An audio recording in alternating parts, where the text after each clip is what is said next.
Welcome, everyone. Welcome to You Be the Judge. I'm Dr. Paul Dyer. Welcome to You Be the Judge every Wednesday here at 6 p.m. Eastern Standard Time. We have three hosts here, You Be the Judge, myself, the incredible, incompetent, how does it go? Incomparable Marylin Pierre, who's running for Circuit Court Judge in Montgomery County.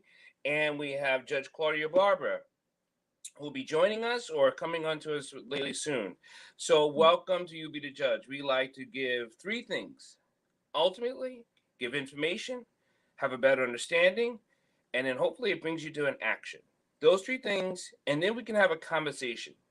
Because what we have realized in the many years we've been doing this, months and days of conversations we have with each other, friends, and family, we have to understand that what do we understand and how are we understanding it?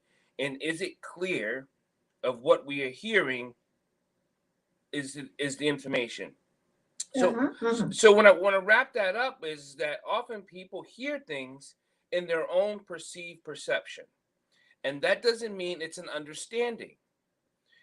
Hearing things, understanding something, it means it's not just general, it's factual.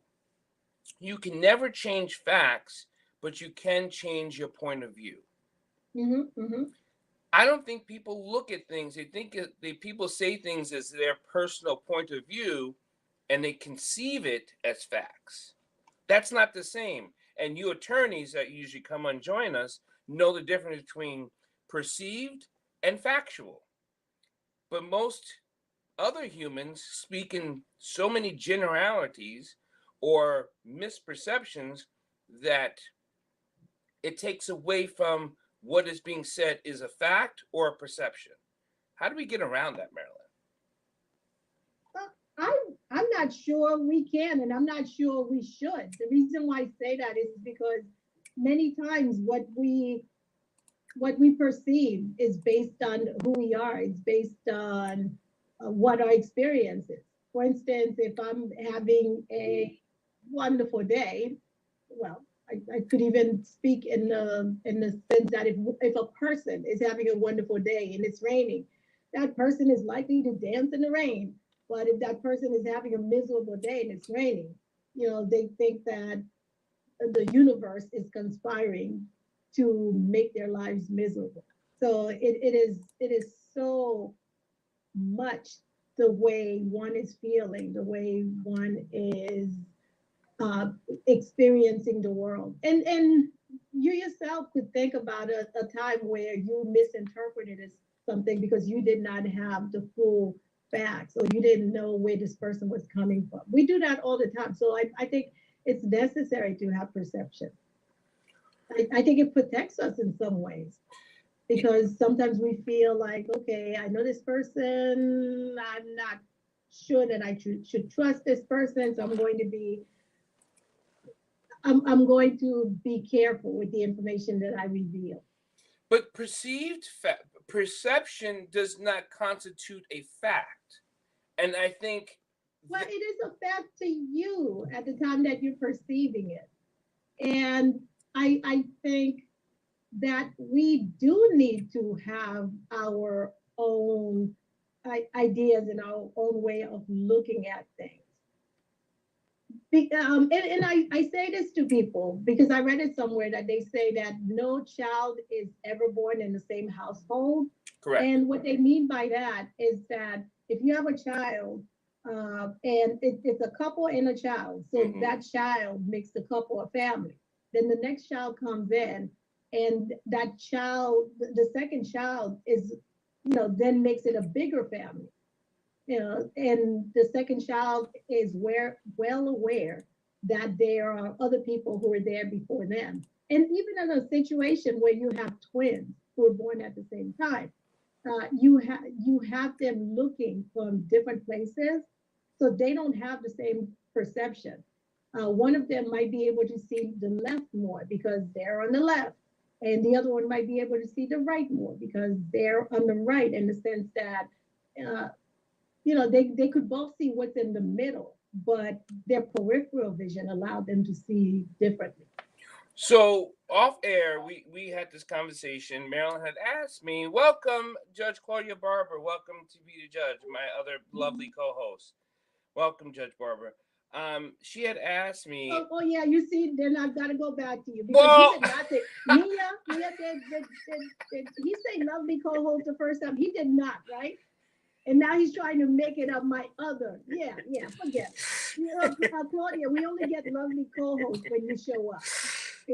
So I'm always pointing always. that out to Paul because I mean I try to look a certain way so people will go, you know. But that's okay. I have learned to live with it.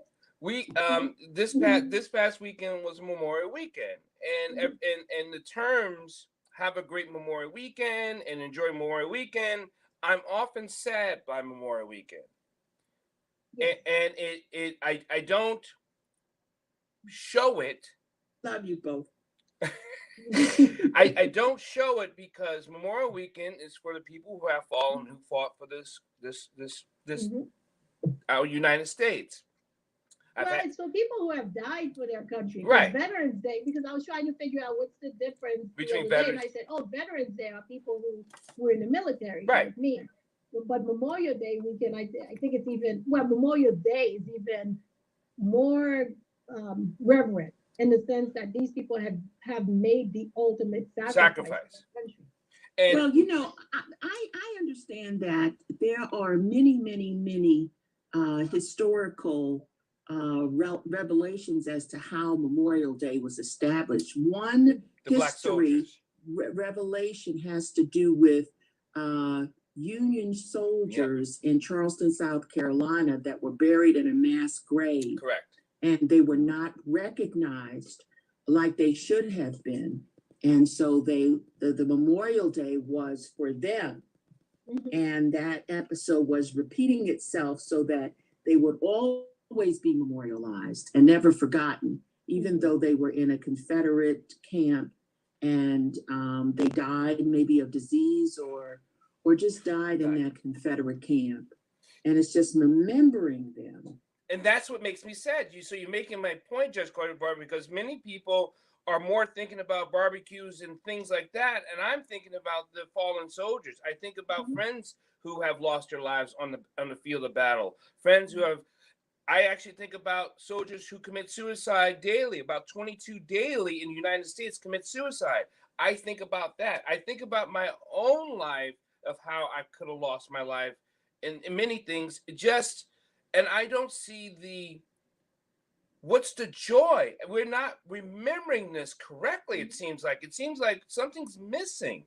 Mhm. So Mhm. it does bother me. That's all I want to say. So when you asked me about my weekend, it had bothered me, even though, which is a crazy weekend, because one of my youngest son, graduated high school. Oh, congratulations. Right, but then the next day, one of my daughters ended up in the hospital unconscious. Ooh. It life moves. Wow. Life is moving. Is she okay? Yes. Right. Well, yes. Uh-huh. We'll be okay. Life is Oh. like I said, life is constantly moving on, and it does not stop the Dyer family. We are Mhm. still pushing through to fight for it all the injustice in the world. That's what Mhm. we do. Is our Yes. guest here? Judge Claudia Barr, how was your weekend? It was good. And you know what? What a thought came to my mind as I was listening to our fearless leader, or reading actually our fearless leader, Carl Snowden's post. Why not remember the abolitionists too, who were part of the Civil War? Every soldier that died in the Civil War, that was just one ugly war, country against country, and a lot of it in the name of slavery. But we don't even give abolitionists the attention No. because they essentially are the rock, that started this whole stop the slavery. John Brown. Yes, John Brown. Absolutely, he gave his life like that. Nat Turner. Right. Look how he courageously started a slave revolt. I mean, these folks are no joke. Mm-mm. And No. they, they were courageous in what they did. But we forget about, they're kind of lost in history if we don't bring their names up. Mm-hmm. Not only them, let's talk about all of the ancestors who died in the Middle Passage, who died Right. lynchings. I know that there's a group called Adasi, which does a river walk, and it will be done, I think, in a couple of weeks, where they walk in white from one point to another along the Potomac River to memorialize those people as well. I did not know that. Where does the walk start from? It's in Anacostia. It starts at the Union Temple Baptist Church in Anacostia. They walk to the river. You have drumming. You wear white. You have African dance, but it's all to memorialize the ancestors. Those were in the Middle Passage. Those who were killed during slavery, as well as the lynching victims. All of those victims also need to be remembered as well. And all the massacres, the Wilmington massacre, the Tulsa massacre, all of those people were victims of a horrible, and they were murdered. Just say it like it is. They were murdered. Yeah, so they've been doing it for a number of years, and it's in June. I don't think it's this weekend, it's next weekend. And what is it called again? It's called the River Walk. It's Adasi. I think it's ADACI. If you Google that, you will get that group. They build altars when people pass away after 40 days. You go, and that's the ascension that they think will happen to them once they passed away. But it's really a moving kind of event to go to and be a part of, but that's why they do it. Judge Claudia Barber, you had mentioned something about the Civil War, how it was country against country, and it appears strongly we're heading that way. Mm-hmm. And are we okay with that? Or is it just something we're going to have to live through again? I'm not okay with that. I'm not okay with it. It's just, nobody should be okay with war. Right. Even in biblical days, there were civil wars there in the Old Testament that will just, make your hair stand on top of your head.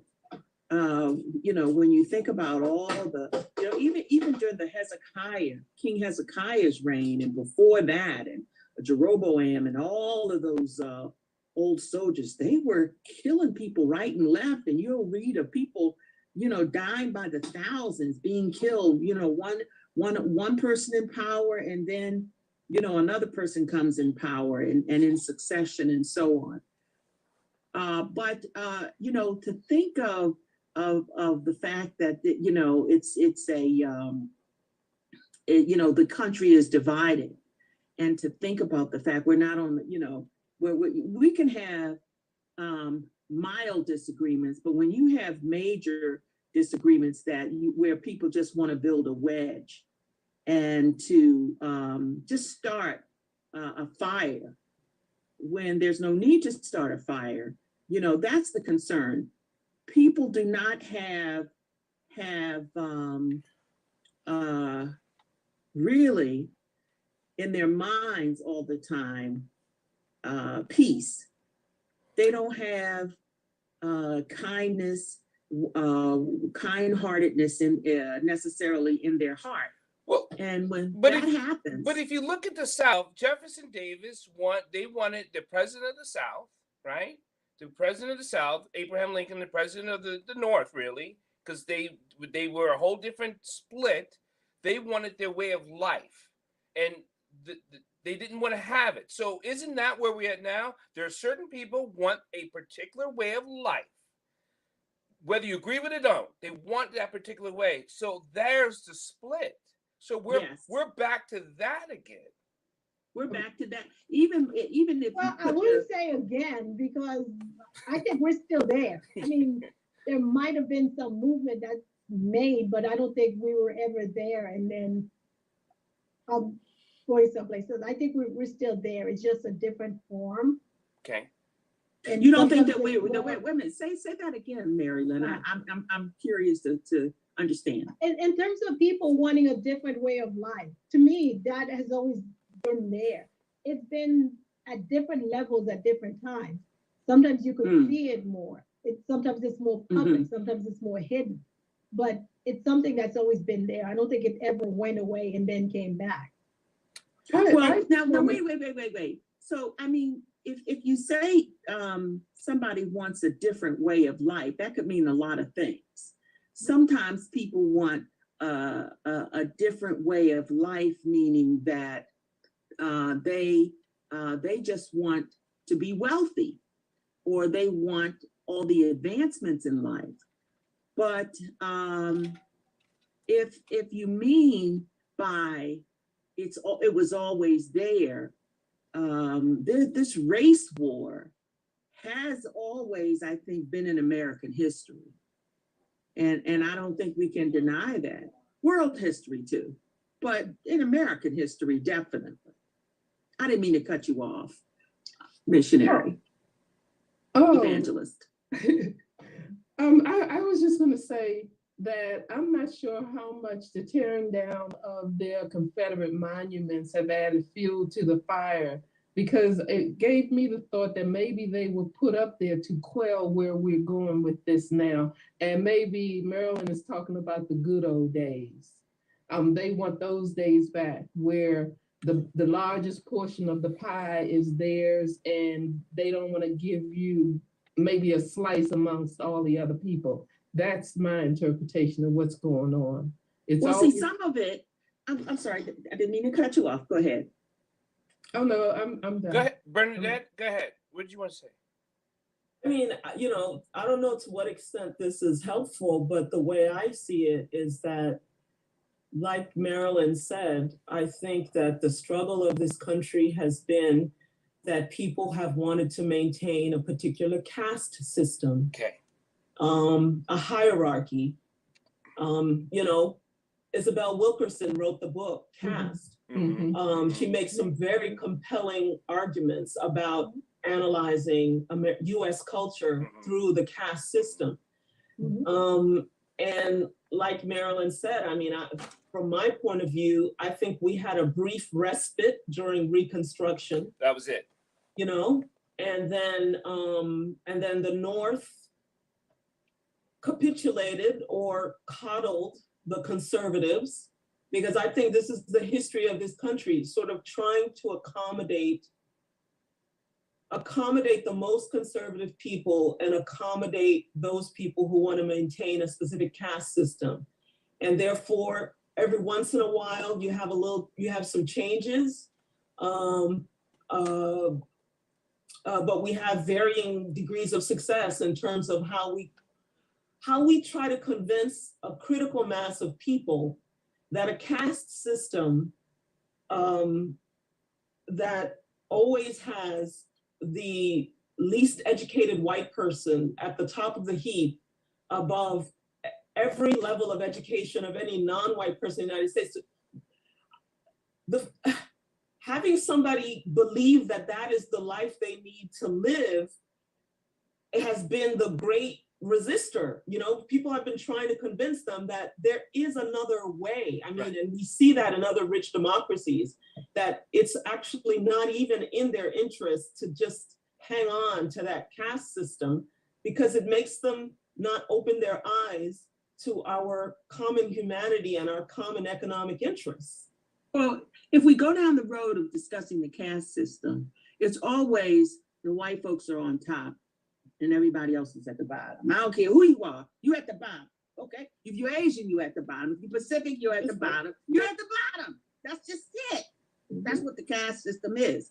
And the bottom line is that amazingly, there are too many people who claim to be Christ, evangelicals, I'm speaking of specifically, who are part of that.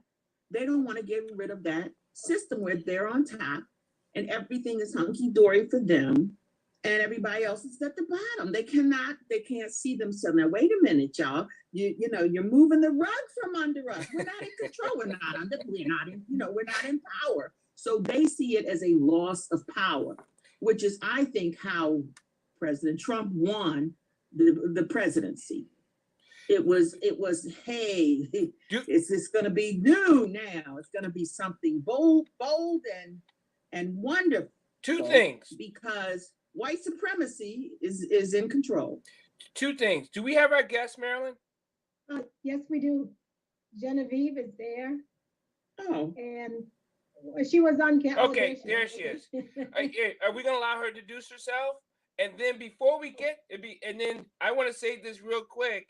If it's doing the 13th Amendment, whether they agree with passing it and ratifying that amendment, they still were wrestling with saying that blacks, Negroes were equal to white men. They did not want to say it. They were just saying equal above in front of the law. Not that they're equal to each other. We got to have equal under the law. So they didn't want to even admit that we were equal. Just let's pass this under the law, and we'll go from there. So. Yeah, see, some of the slick things that has happened when you talk about the 13th Amendment and 14th Amendment and the 15th Amendment. But we'll get there because we want to get to our guests. Because you're right, Judge Claudia Barber. But maybe, yeah, maybe our guest is going to talk about that anyway. Marylin, are you going to introduce or? Yes, I will introduce Genevieve. Our wonderful Genevieve, who some people call her Jenny because they know her that well. Genevieve Augustin is the Director of Legal Services at the Central American Resource Center in Washington, D.C. She's an attorney, and prior to that, she worked for the federal government at the Department of Justice and the FCC, Federal Communications Commission. Ladies and gentlemen, drum roll for Miss Augustin. Yeah. Welcome, Jenny, to You Be the Judge. Welcome. Hi, thank you for me. And I wanted to have, can we call you Jenny? Because everybody who loves you calls you Jenny, and we want to call you Jenny because we love you. and the reason why I wanted to have Jenny on is because she just won this case involving the temporary protective status.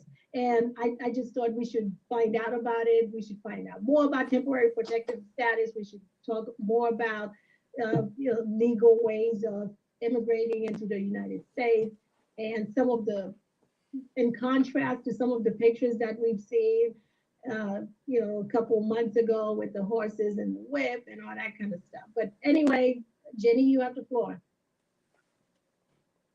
Thank you. So basically, our lawsuit, well, prior to the Trump years, people who had TPS, because TPS has been around for so long, many of them eventually had an immediate relative who could petition for them to get a path to residency, a green card. Many of them also had some issues because they came in across the border, and to get a green card here in the United States without having to return home, one would have to have some sort of a legal entry, meaning you couldn't have come in across the border. So I work for the Central American Resource Center. Most of our clients have come in across the border. You do have Haitians coming in across the border. We're seeing Africans come in across the border. We're seeing lots of people come in across the border. So if any of these groups have TPS, and eventually they have an immediate relative who can sponsor them, the fact that they came in across the border was hampering them. So they could do something called travel on an advance parole, where they would receive an advance permission from USCIS, which is the US, it's the new INS, the Immigration Service. And they could get permission to travel lawfully and return lawfully. And that travel and return lawfully would give them a lawful entry that would then cure the fact that they had previously entered unlawfully, and they could seek residency here. During the, Okay, I'm sorry, Jenny, let's stop just a little while to make sure everybody's with us. Do we understand that? Because there's something called temporary protective status that people can apply for Well, if they come into the United States lawfully. And sometimes when people come over the southern border, I'm assuming, because I don't think there's the same issue with Canada. Well, when you say coming to the state lawful, the United States lawfully, are you saying I have a passport and I came across the Mexican border to the United States? Boom. no, I meant snuck in through the border. okay, Oh, okay. right. That is unlawful. If you came to the border, you know, and you were inspected by an immigration officer and you were allowed entry, then that is a lawful entry. But if you snuck in, with the help of a smuggler or by yourself, or then that is an unlawful entry, and that was preventing someone who could get a green card later on in life from getting a green card. So yeah, because the immigration laws require that if you are going, you can get a green card in the United States if you qualify, or you can, if you don't qualify to get it in the United States, you have to return to your home country, to the embassy there, and do it that way. And it's not much fun, and it's kind of scary to do it that way. So And let me get into the argument, and it's immigrants take away what? Because that seems to be Well, we're not there yet it's because no. because we're trying to figure out how to get in, and then once the immigrant gets in, then we can talk about the arguments that some people have that Well, they you know, snuck they're in. taking that away from us. Well, they snuck in, and now they have a TPS. so some of them, I mean, you know, they could get TPS. It doesn't, you can get TPS whether you snuck in or not. Okay. The how temporary protected status works is something must have been going on in your home country that was so bad that the United States felt the need to protect you. And so, for example, in Haiti, they started TPS, was it during the earthquake? Yeah. I think it was They right had- after the earthquake. Yeah, so they had that, they had El Salvador, it was during the, you know, the war. Mhm. So Sudan, you know, so each country had either a natural disaster or some type of extreme turmoil that the United States said, okay, these people need protection of the United States. So even though they're not here lawfully, whether they came lawfully and overstayed, because some enter with a visa, but they don't go back home. Some sneak in across the border. So regardless of how they came in, we're going to let them stay here. We're going to defer their deportation because they need the protection of the United States because of something that's going on at home. So that's what TPS is. And, but so TPS has been for many countries active for many years. For example, for El Salvador, it's been active for over 20 years. Yeah. So now what you're talking about is, you know, a lot of Salvadorans have a 21-year-old child who can help, you know, get their parents a green card.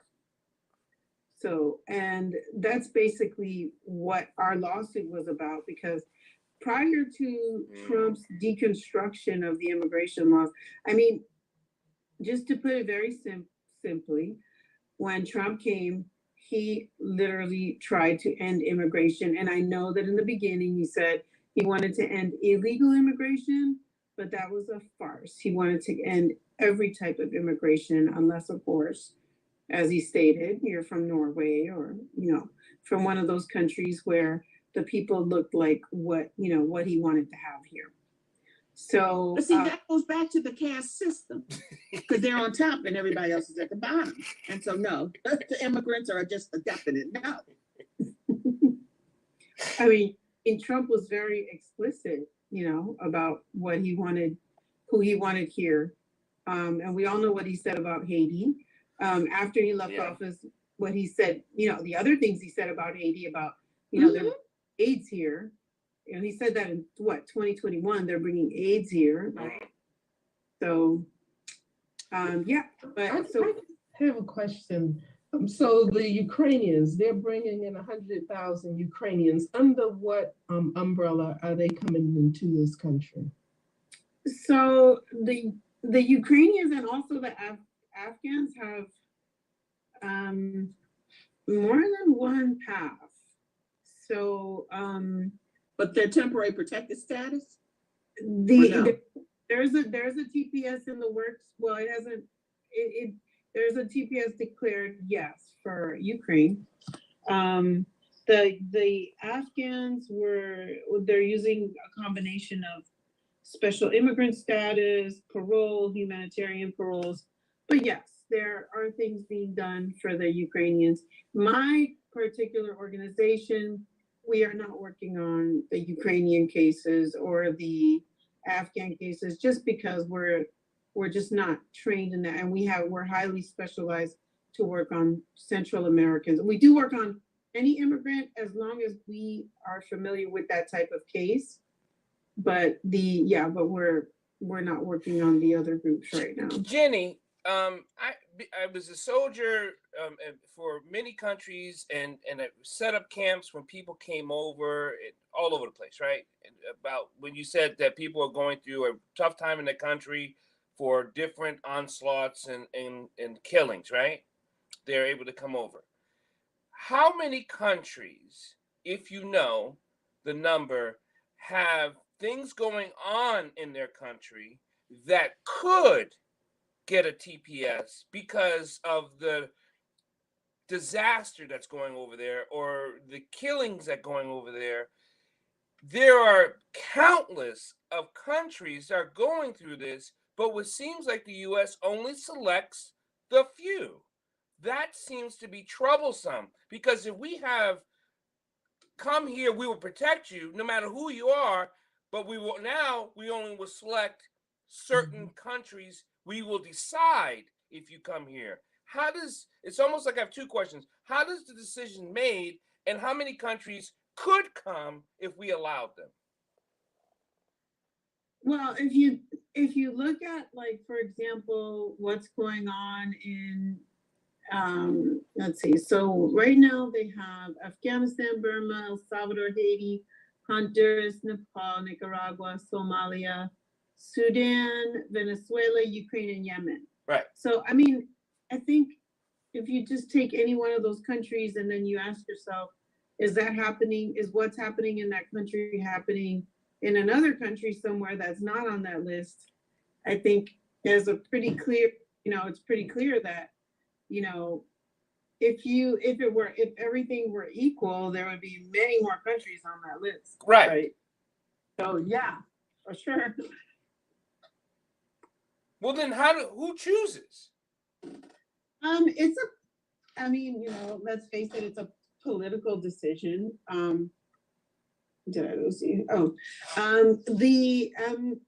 Basically the government chooses, and it goes back to when I joined the conversation, I think it's pretty clear what's happening, but what can we say? So doesn't it make sense why Trump will say, if the government chooses and I'm the government, then I'll choose these people over these people? Because the rest of us, common folk, don't know how things are chosen. That's true. But see, all of that, again, goes back to the caste system and who are the policymakers and who is implementing policy. Because if you have a government where certain people are implementing policies their way, then it's all about power. And that's why, the Republicans are so aggressive and kind of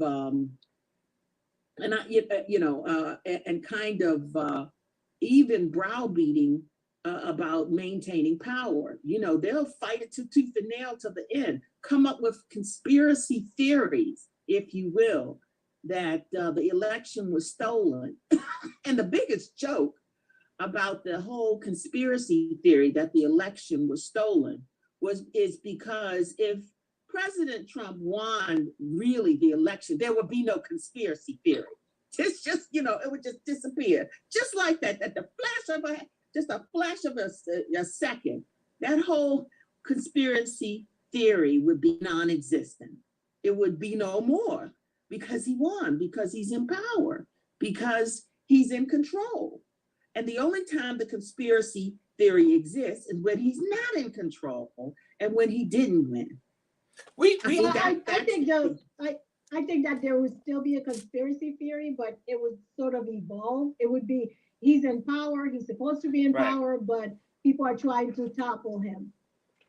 Well, it didn't come out that way when he won over Hillary Clinton. Even though he didn't win the popular vote, she didn't go around trying to undo the election and but there were still people saying that they were trying to undermine him. And I think that's why it's so important to talk about Jenny and what her lawsuit was about. Oh, yes, go ahead. Yes, Jenny, you got the floor. Hold up, Bernadette, go ahead. Can I ask just a quick question, Jenny? Sure. And sorry, I'm going ahead calling you Jenny. You can call me Bernie. Anyway, Bernie, you got a nice tan. Thank you. I got a lot of sun today. Anyway, Jenny, is it helpful to let folks know and tell me whether this is still your experience in DC? I used to be with the Catholic bishops. I used to be the refugee policy advisor for the Catholic bishops. And we were part of a large network of different interest groups that did lobbying and advocacy for the different nationalities and the different groups we thought deserved temporary protected status. And so our work was with Congress, with the administration, to make the policy arguments and other arguments about individuals who deserve temporary protected status. So that list of individual countries you just provided to us reflects years of advocacy that different interest groups have and the work that they've done over the years. Is that your experience right now in DC about how different groups get designated for temporary protected status or TPS? Yes, but I would say that it's also political because exactly. Right. You can advocate until kingdom comes. Absolutely. Something in it for them, and no. Yeah. Yeah. Yeah. Of Ukraine because they are getting ready to bring, or they're bringing in 100,000 people from Ukraine. Now, Ukraine, as I understand it, has a neo-Nazi problem. So now they're bringing, and as an African-American, now they're bringing in 100,000 Ukrainians. And as Judge Barber has said, they are going to be above anybody who has been here, who has died here, who has built here. And that's what I see. I label it stacking the deck. They're going to bring in people who are going to promote their policies, going to blend in, and it's going to be white. They're going to find out how to be white. Well, Teresa, I want her to finish about her lawsuit that she won, but I want you to think about this, so we'll come back to that they thought the same thing when darker skinned people come into this country. They felt like you were stacking the deck. If you bring in Haitians, they bring like you're stacking the deck. If you bring in Salvadorians, you're stacking the deck. So I don't always want to continue going on with the same process theory of stacking the deck. We'll go ahead, Jenny. So basically, as Trump began to dismantle immigration, one of the things he did, and some of the people who have TPS, as I stated, who have been here for 20 something years, fully integrated, in society, been working, it was a good thing for them to be able to regularize their status because, they always have that hanging over them that they're not, that they don't have a green card, that they're subject to deportation whenever the TPS, the temporary protected status, ends. And as you may recall, or as you may have heard, Trump did try to end TPS. So it generated a lot of lawsuits. A lot of the things that he did to immigration generated a lot of lawsuits. So our specific lawsuit was, he ended the path to residency for the people who had been here for with TPS for very long, and who now either had a U.S. citizen child or spouse. And so our lawsuit basically compelled the administration. Well, it started with the Trump administration, but now the administration was forced again to recognize something that was being done before, that if the person with temporary protected status left the country with an advanced parole and re-entered with a lawful entry, that they could get their green card here. So that's basically all it was. It restored a path to residency for those people. There was a Haitian as a named plaintiff, some Central Americans. I'm trying to think what other countries.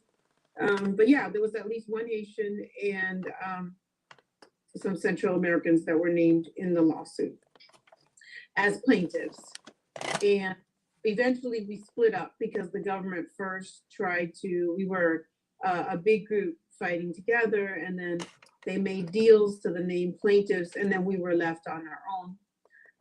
So our lawyers, we were represented by Democracy Forward, and they got the government to agree to do this. So that's basically in a nutshell. It gave people with TPS the ability to get their green cards here, as they had been doing for years prior to Trump. Was this administration favorable of you continuing the lawsuit, or were they trying to fight you on it just as hard as the last administration? No, this administration it's a whole different ballgame from the last administration. Okay. Yeah, a whole different ballgame. They theoretically agreed to settle early on as soon as there was a change in presidency, but it was just working out the numbers. Okay. Well, going back to Teresa, I think when any country, no matter who the people, where they're from, if they're going through this sickness of war, destruction, and gunfire, and food, and just it's a travesty.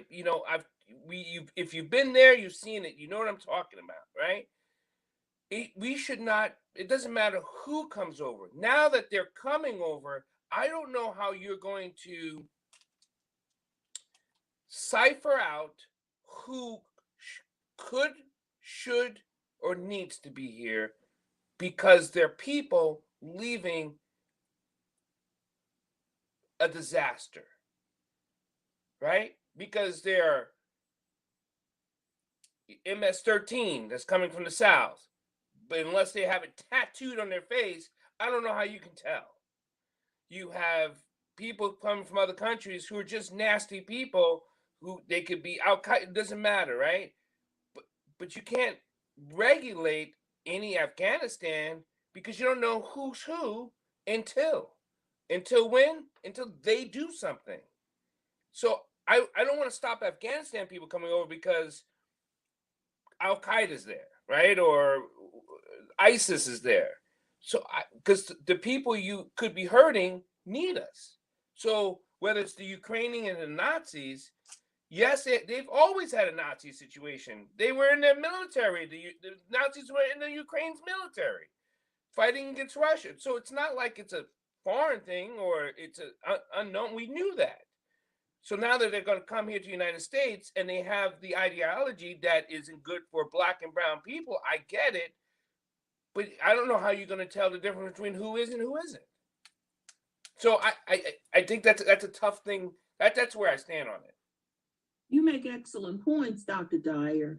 But in addition to talking back again to the caste system, within that caste system, we're grateful to have such organizations as our guest has for legal services, because this system, part of the systemic problem is to put any person that's disadvantaged in a situation where they can never afford legal fees. Right. And if they do, they're subject to whatever limited resources that are out there. Legal aid, they're not going to cover every case. They're not going to handle everything. They're not going to represent the world of people or the population of people who need an attorney to get through their legal system. They're not going to do it. And see, that's part of the problem too. They control that. They control, and that's part of also the problem with the criminal justice system. You need $1 million to defend yourself. To defend yourself and to get acquitted, so that's absurd. That's terrible. Jenny, but it is what it is. Is there a way to tell whoever you're defending is a people? Is there a way that as they come over, is there some form or way of conversation of who is good and who's bad? Is there any way at all that you can think of? Maybe there is, I don't know. Yeah, I mean, they do fingerprint checks, But other countries don't have fingerprint systems like we do. Well, but so here's the thing, right? Some of the people have been here for a long time. And when, so for example, if you're Salvadoran and you have TPS, you've probably been through 8 fingerprint checks. So that checks what, you're doing here. Also, the State Department actively investigates people applying for things here. They actively investigate. We've had cases where, they found out, about a marriage or about something. They do investigate in their country. Right now, I have a couple of clients in El Salvador who are, qualified to be here. Their mothers are trying to bring them here. They're young boys, and they're not here because the State Department is actively investigating whether they are MS-13, and they're not. One of the boys is on crutches because he had a motorcycle accident, and ever since he had the motorcycle accident, he hasn't really left the house. But because he lived because he's ashamed, like he's embarrassed that he's now disabled. And so, but he lived in a barrio where there was a lot of MS-13. So, they have been investigating him since January, and he's a clean kid who's basically sits at home and he's disabled. But I guess they want to be sure that his disability didn't come from a gang war or whatever. So they do have methods, and the State Department is very active.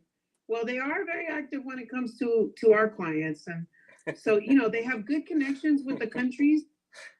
Yeah, they have good connections with the countries. Well, with certain countries, and they have ways to check their criminal records and stuff like that. So they do have that. You raised again some really important points, Dr. Dyer, in your question. What goes with that question of how do you separate the good from the bad? Any person can play good. Fingerprints or no fingerprint checks. They can, a Nazi can come here and play a good person, until all of a sudden they reveal themselves. People do that every day. They play that they're not a racist when they really are. Well, they did that when they left. They did that when they left Germany during World War II. The Nazis were like, they scattered like roaches. They were like, what? I own a grocery store in Brooklyn. I'm good. Yeah. So until someone's like, I remember you. You were a guard at a camp. Like, not me. I'm Bob. I'm Charles. I'm good. I think part of the point that Teresa was trying to make, and you guys know she's much more eloquent than I am, but I do want to follow up on her question a little bit. And the reason for that is because we have heard about Ukraine and Russia ad nauseum, I think. I mean, we feel bad for them. We feel bad about what's going on. And we hope that things like that never happen anywhere in the world. But there are things like that happening in other places besides Ukraine and Russia. And a lot of that stuff is happening in Africa. It's been happening for decades and decades and decades. And yet it doesn't get the coverage. It doesn't get the humanitarian touchy feely. Attention. Let's bring It doesn't get the $40 billion And package. Teresa, if 40 billion, and Teresa, if that's not your point, let me know, but It is, that's where I definitely. wanted to follow up with that. That is the point. I think we can all just go, yeah, we agree, because it bothers me too that we can pick a country in Africa that's going through things and they are not getting $40 billion. Mhm. Yet we could go to Africa and get all their resources so that we could use our cell phones, and we could bribe the so-called leaders to give all of the natural resources away, and so that they could live in a big mansion with a swimming pool and drive expensive cars while everybody else is starving. So there are things that we could do to help certain countries that we don't do, and yet so much of the resources go to certain places. Yes, agreed. Jenny, question before you take off. You must need help, resources, finances. How can we support you as people listening to the podcast, listening to the live show, listening, whatever, how they listening to it and when they listen to it? How can they help you help your clients do what they need? And then you can answer the question. So many people think that their enemies coming into our country, is that ever going to stop? But I don't know if that you can answer that, or is it just a feeling, how people feel about this country? Don't let these immigrants in and all this. But how can people help you? So we are a nonprofit. We're funded partially by DC. We have a huge Maryland clientele. So we are going to be looking to get funding from Maryland. But so we've got the funding kind of covered. We do take donations. We do take donations, but we also take manpower. Like not everyone can make a donation, but the kinds of cases we work on, you don't necessarily need to be a lawyer to work on them. If you are a lawyer, we have some pro bono work we can give you. Right now, we were the first organization to assist with the buses coming in from Texas and Arizona. So the governors of Texas and Arizona have been sending the migrants that come in straight to DC. We've already processed well over 2,000, I would imagine by now. They've been coming in since the beginning of April, and they come in, the buses come from Texas and Arizona at all times of the day or night. The staff is overworked. I guess like Saturdays, Sundays, 3 a.m., 6 a.m., buses are coming in. And for no reason, because what the governors of Texas and Arizona are trying to do is send those migrants to DC so that they can, disrupt the Congress and to punish the Biden administration. But our organization has been handling those buses in conjunction with other organizations, local organizations like Catholic Charities. So we're tired, we're overworked. There is an organization that's going to take the lead and receive FEMA funds to process that, because when the buses come, they dump the people on the street. So you have families with babies being dumped on the street when DC wasn't even their final destination. So they're just being used as pawns to try to hurt the administration when the nonprofits of DC are the ones handling those. So how is this legal? It's really not, because these people have been paroled in the United States, so they're not they're here lawfully. They've been paroled lawfully into the United States so that they can seek asylum. So anyway, this is what's happening. So if you have some time and you want to assist with a bus, or you want to take a case, or you want to, even just help. Well, the case. I have volunteers. Bernadette's going to take a couple of cases. That I do know that she'll be calling you right after this. Make sure you put your phone number in the chat. And then my daughter's going to come down here and help with the 3 a.m. buses. So I got people for you. Thank you, everyone, for listening. You be the judge. Mia put herself on camera just so we could see the look on her face. 3 You a.m. tell huh? them, Mia. You on 3 mute. a.m. All right. I'm saddened by, but I'm glad this is great information. That's I really. It doesn't matter how sad I am, and I'll cry later. But this is great information because this is stuff we don't hear, we don't get to understand, and now what we hear, understand information, and we get to take an action. So those things are important. Yeah, Genevieve, thank you for all the wonderful work that you do.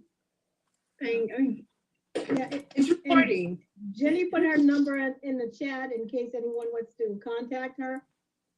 And there's some people listening to us who aren't here. I don't know if you want to give your cell phone number worldwide or.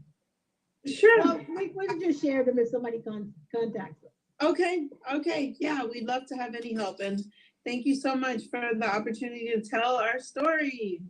Thank you very much. And thank you for the great work that you're doing. I know you said this was just, but it's not just. You've changed hundreds and maybe even thousands of people's lives. And you have given them a future to look forward to. So thank you very much for all of the hard work that you've done. Absolutely. We really appreciate it. See, we've got some hearts going out to you. Yes.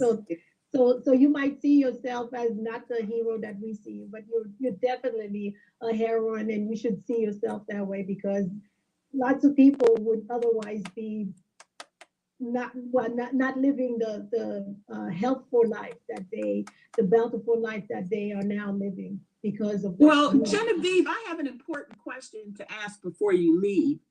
Because this is election season, what questions should we be asking our legislators when it comes to immigration issues? Well, I mean, I think the first thing is, I think the questions really haven't changed over the years, right? What's fair? Why are you treating, why are different people, the darker people being treated, not getting the same advantages that the lighter ones are? I would really like people when they talk to their congressmen, to, all the politics, to do something for the DACA recipients, the DACAs and the dreamers. You're talking about, you have kids that came here at 2-3 years old and know no other life, and they are this close to being deported.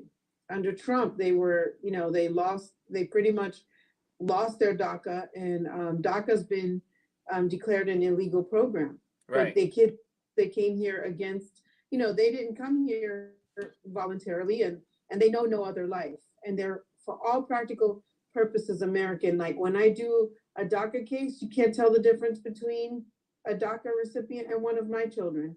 So I think that's a really big one, that, when is something going to be done for the kids that came here and who are American for all practical purposes, and who live in constant fear of deportation, of being returned to a country that we're protecting people from, that's the big one. That's the I actually think sometimes we don't do things, and whether people know it or not, the countries we bomb in Africa by our drone strikes, we don't help. Maybe that has something to do with it. If we are constantly the ones killing the people, we're not going to help them, because that means we have to acknowledge that we're the ones that's killing them. Yes. So the Congo, Somalia, Sudan, we can't really help them if we're the one drone striking them all the time.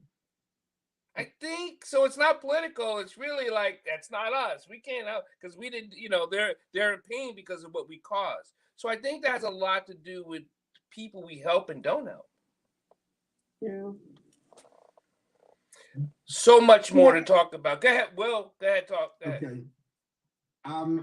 I wrote a letter to the Washington Post that you didn't publish. It said that these kids who are educated who went to public school in the United States, the country invested $12,000 a year. That was the average in all these kids. And if you send them back to wherever their parents came from, all of that education would be useless. And therefore, why don't you make the economic argument that you're throwing away hundreds of millions of dollars by deporting a kid who had 5 or 10 years of education in American public schools, and nobody makes that argument. I don't understand why nobody makes that argument. Some people do. Oh, I feel a little better. Yeah, some people do. There are many reasons to give DACA and Dreamers a green card. Many, many reasons. I think part of the problem nowadays. I'm going to thank everyone for listening to You Be the Judge. We'll be signing off from here. We will continue our conversation. Join us next week, Wednesday at 6 p.m. Every Wednesday at 6 p.m., You Be the Judge. Thank you. You guys be blessed, be kind, be compassionate. Because